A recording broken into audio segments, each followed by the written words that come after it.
Baik, perkenalkan, nama saya Egede Sudiarto, saya adalah CGP Angkatan ke-7. Pada kesempatan ini, saya akan merefleksikan mengenai intisari dari pemikiran Ki Hajar Dewantara tentang pendidikan di Indonesia. Ki Hajar Dewantara membedakan kata pendidikan dan pengajaran dalam memahami arti dari tujuan pembelajaran. Beliau mendefinisikan bahwa pengajaran merupakan proses pendidikan dalam memberikan ilmu atau faedah untuk kecakapan hidup anak secara lahir dan batin. Sedangkan pendidikan memberikan tuntunan terhadap segala kekuatan kodrat yang dimiliki anak agar ia mampu mencapai keselamatan dan kebahagiaan yang setinggi-tingginya, baik sebagai seorang manusia maupun sebagai anggota masyarakat. Jadi di sini pendidikan dan pengajaran merupakan usaha mempersiapkan dan persediaan untuk segala kepentingan hidup manusia, baik dalam hidup bermasyarakat maupun hidup berbudaya dalam artian yang seluas-luasnya. Kemudian, dalam menuntun laku dan pertumbuhan kodrat anak, Ki Hajar Dewantara mengibaratkan peran pendidik sebagai seorang petani atau tukang kebun. Luar biasa bukan ya? Jadi anak-anak di sini beliau ibaratkan seperti biji tumbuhan yang disemai dan ditanam oleh Pak Tani atau tukang kebun di lahan yang telah disediakan. Anak-anak itu bagaikan bulir-bulir jagung yang ditanam. Biji jagung ditempatkan di tanah yang subur dengan mendapatkan sinar matahari dan pengairan yang baik.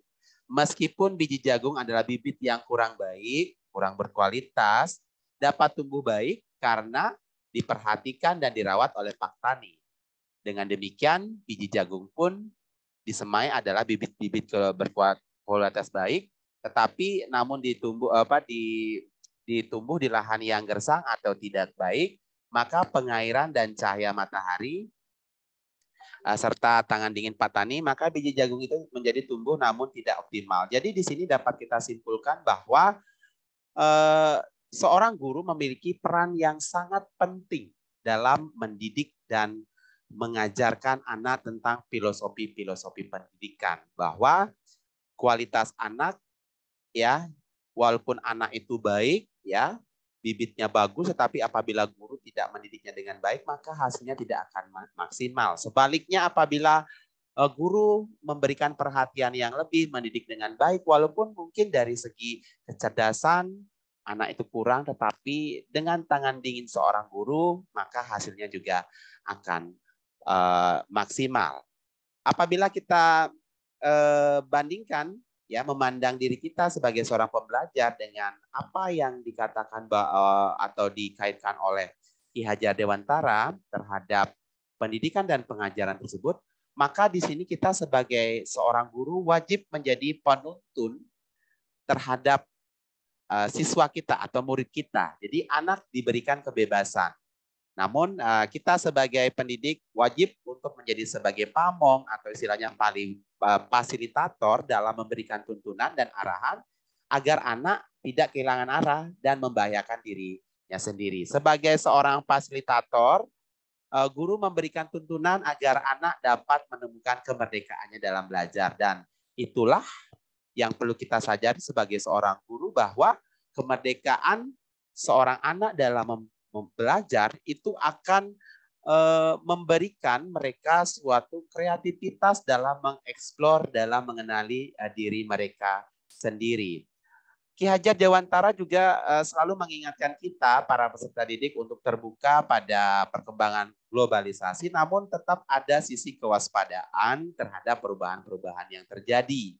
Jadi beliau menyebutkan bahwa waspadalah, carilah barang-barang bermanfaat untuk kita, yang dapat menambah kekayaan kita dalam hal kultur lahir dan batin. Jangan hanya meniru, hendaknya barang tersebut dapat diselaraskan dulu. Jadi penggunaan barang-barang sebagai simbol yang tersedia itu dapat kita tiru, namun selalu menjadi pertimbangan bahwa Indonesia memiliki potensi-potensi kultural yang dapat dijadikan sebagai sumber belajar. Seperti itu.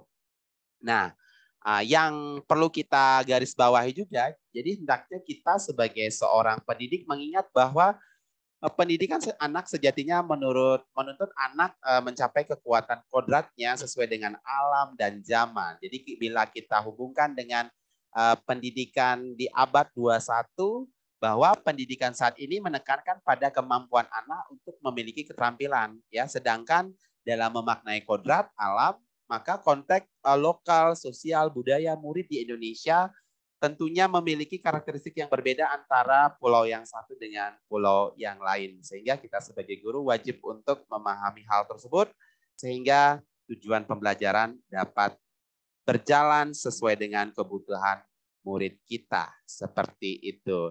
Dan lebih lanjut, Ki Hajar Dewantara juga menjelaskan bahwa selain pendidikan formal di sekolah, bahwa keluarga tersebut adalah menjadi tempat yang utama dan paling baik untuk melatih pendidikan sosial dan karakter baik bagi seorang anak, ya. Karena keluarga merupakan tempat bersamanya pendidikan yang sempurna bagi anak untuk melatih kecerdasan, budi pekerti.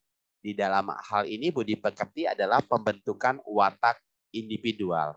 Dan keluarga juga merupakan sebuah ekosistem kecil untuk mempersiapkan hidup anak dalam bermasyarakat dibanding dengan institusi pendidikan. Jadi perlu saya garis bawahi di sini, selain pendidikan formal yang ada di sekolah, bahwa sangatlah penting peran dari keluarga, orang tua, saudara dalam membentuk ekosistem yang baik, yang balance, seimbang, sehingga terciptalah anak-anak dengan karakter budi pekerti yang baik.